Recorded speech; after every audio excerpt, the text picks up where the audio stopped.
Kami dari kelompok 6 akan mempresentasikan materi mengenai otoritas jasa keuangan.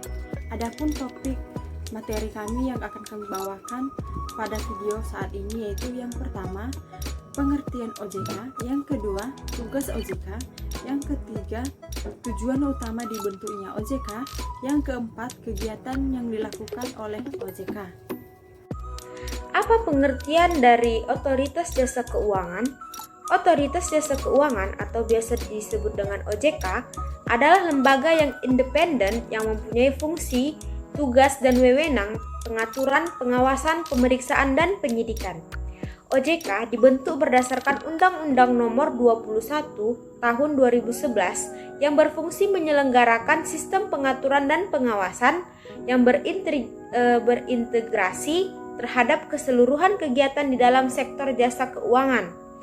OJK didirikan untuk menggantikan peran Bapepam LK dalam pengaturan dan pengawasan pasar modal dan lembaga keuangan, serta menggantikan peran Bank Indonesia dalam pengaturan dan penguasaan bank, serta untuk melindungi konsumen industri jasa keuangan. Apa saja tugas dari OJK? Tugas OJK adalah untuk melaksanakan pengaturan dan pengawasan terhadap berbagai pihak dan kegiatan.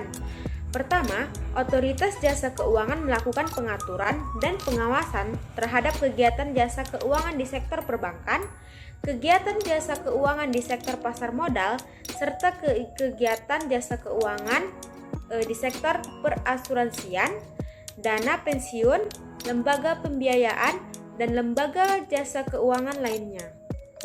Ya, kali ini saya akan bahas tentang asas OJK. Jadi dalam melaksanakan tugasnya, OJK memegang beberapa asas yang harus dipatuhi. Pertama adalah asas independensi, artinya OJK harus independen dalam pengambilan keputusan dan pelaksanaan fungsi, tugas, dan wewenang dengan tetap sesuai peraturan perundang-undangan. Dan juga ada 6 asas utama dari OJK. Kita akan bahas satu persatu. Yang pertama yaitu asas kepastian hukum. Asas kepastian hukum, yakni asas dalam negara hukum yang mengutamakan landasan peraturan perundang-undangan dan keadilan dalam setiap kebijakan penyelenggaraan otoritas jasa keuangan. Yang kedua, ada asas kepentingan umum, yakni membela dan melindungi kepentingan konsumen. Yang ketiga, ada asas keterbukaan. Asas keterbukaan ini apa sih? Yaitu asas yang membuka diri terhadap hak masyarakat untuk memperoleh informasi yang benar. Yang kelima, yaitu asas profesionalitas, yakni asas yang mengutamakan keahlian dalam melaksanakan tugas dan wewenang otoritas jasa keuangan. Yang keenam, ada asas integritas, yakni asas yang berpegang teguh pada nilai-nilai moral dalam setiap tindakan keputusan yang diambil dalam penyelenggaraan otoritas jasa keuangan. Dan yang terakhir, yaitu ada jasa akuntabilitas, yakni asas yang menentukan bahwa setiap kegiatan dan hasil akhir dari setiap kegiatan penyelenggaraan otoritas jasa keuangan harus dapat dipertanggungjawabkan kepada publik. Baik, kita akan lanjut di fungsi OJK. Nah, apa sih fungsi OJK tersebut? Fungsi OJK secara umum adalah menyelenggarakan sistem pengaturan dan pengawasan yang terintegrasi terhadap keseluruhan kegiatan di sektor jasa keuangan. Jadi bisa dibilang bahwa OJK atau Otoritas Jasa Keuangan merupakan tampuk dari seluruh kegiatan di sektor jasa keuangan negara Indonesia. Dalam penerapan fungsi OJK, ada beberapa nilai strategis yang menjadi landasan bagi otoritas jasa keuangan OJK. Di antaranya seperti itu.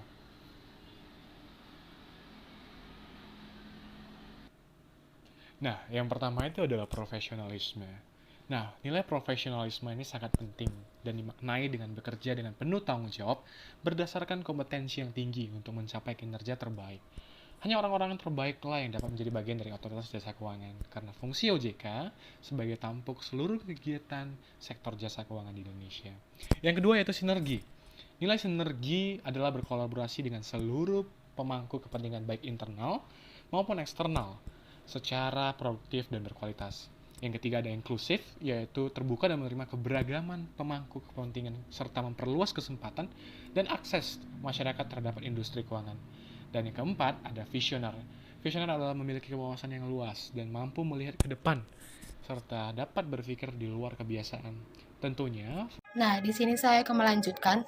Dalam penerapan fungsi OJK, ada beberapa nilai strategis yang menjadi landasan bagi otoritas jasa keuangan OJK.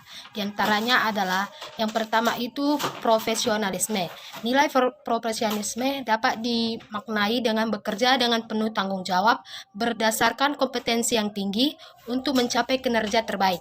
Hanya orang-orang yang terbaiklah yang dapat menjadi bagian dari otoritas jasa keuangan atau OJK. Karena fungsi OJK sebagai tampuk seluruh kegiatan di sektor jasa keuangan. Yang kedua itu sinergi.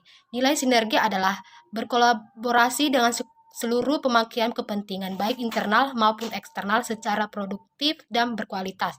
Yang ketiga itu inklusif. Inklusi adalah terbuka dalam penerimaan keberagaman pemaku dan kepentingan serta memperluaskan kesempatan dan akses masyarakat terhadap industri keuangan. Yang keempat itu visioner. Visioner adalah memiliki wawasan yang luas dan mampu melihat ke depan, serta dapat berpikir di luar kebiasaan. Tentunya fungsi OJK harus juga berjalan sesuai dengan nilai-nilai yang menjadi landasan bagaimana lembaga otoritas jasa keuangan atau OJK ini mencapai tujuannya. Baiklah, di sini saya akan menjelaskan tujuan utama OJK. Di sini ada 3 tujuan OJK. Yang pertama itu mengatur berbagai jasa keuangan yang pengertiannya dengan kehadiran sebuah lembaga ini, maka sangat diharapkan kepada seluruh sektor jasa keuangan yang ada dapat melaksanakan secara teratur dan baik. Selain itu, diharapkan juga agar semua sektor jasa keuangan di Indonesia ini juga bisa berjalan secara transparan, adil, dan akuntabel. Yang kedua itu mewujudkan sistem keuangan agar dapat tumbuh secara berkelanjutan. Pengertiannya itu adalah harapan utama dibentuknya lembaga otoritas jasa keuangan ini adalah supaya mampu mewujudkan sebuah sistem keuangan yang bangkit secara berkelanjutan. Diharapkan juga supaya dalam sebuah sistem keuangan ini bisa tumbuh secara stabil sehingga juga bisa akan menyusahkan serta merugikan masyarakat. Yang ketiga itu ada melindungi konsumen dan masyarakat. Pengertiannya itu tujuan aktivitas dari dibentuknya lembaga otoritas jasa keuangan ini adalah dapat mampu melindungi seluruh kepentingan konsumen serta juga seluruh lapisan masyarakat. Kegiatan OJK, kegiatan otoritas jasa keuangan adalah sebagai berikut. 1. Melakukan pengaturan dan pengawasan terhadap kegiatan jasa keuangan di sektor perbankan. 2. Melakukan pengaturan dan pengawasan terhadap kegiatan jasa keuangan di sektor pasar modal. Yang ketiga, melakukan pengaturan dan pengawasan terhadap kegiatan jasa keuangan di sektor lainnya seperti dana pensiun, produk investasi, asuransi maupun lembaga-lembaga keuangan lainnya. Untuk melaksanakan tugas pengawasan, OJK mempunyai wewenang yaitu 1. Menetapkan kebijakan operasional pengawasan terhadap kegiatan jasa keuangan. 2. Mengawasi pelaksanaan tugas pengawasan yang dilaksanakan oleh kepala eksekutif. Yang ketiga, melakukan pengawasan pemeriksaan, penyidikan, perlindungan konsumen, dan tindakan lain terhadap lembaga jasa keuangan. Pelaku atau penunjang kegiatan jasa keuangan sebagaimana dimaksud dalam peraturan perundang-undangan di sektor jasa keuangan. Keempat, memberikan perintah tertulis kepada lembaga jasa keuangan atau pihak tertentu. Yang kelima, melakukan penunjukan pengolahan statuler. Yang keenam, menetapkan penggunaan pengolahan statuler. Yang ketujuh, menetapkan sanksi administratif terhadap pihak yang melakukan pelanggaran terhadap peraturan perundang-undangan di sektor jasa keuangan. Di antaranya yaitu yang pertama, memberikan dan mencabut. Yang kedua, ada izin usaha. Yang tiga, izin orang atau perseorangan. Yang keempat, efektifnya pernyataan pendaftaran. Yang kelima, surat tanda terdaftar. Yang keenam, persetujuan melakukan kegiatan usaha. Yang ketujuh, ada pengesahan. Yang kedelapan, ada persetujuan atau penetapan pembubaran.